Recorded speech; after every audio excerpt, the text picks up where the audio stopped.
بسم اللہ الرحمن الرحیم۔ فرشتے آپ کے لیے بھی رحمت کی دعا کر سکتے ہیں۔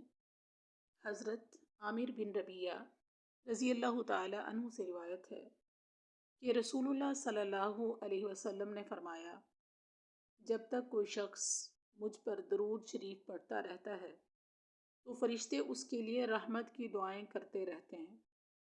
اب ہر ایک کی مرضی، چاہے کم درود شریف پڑھے یا زیادہ۔ نیچے حدیث کا حوالہ موجود ہے، اور آئیے ہم درود شریف پڑھ لیتے ہیں تاکہ ہم پر بھی رحمتوں کا نزول ہو اور ہمارے الفاظ کی کریکشن بھی ہو جائے۔ چلیے، اللہم صلی علی محمد وعلی آل محمد کما صلیت علی ابراہیم وعلی آل ابراہیم انک حمید مجید۔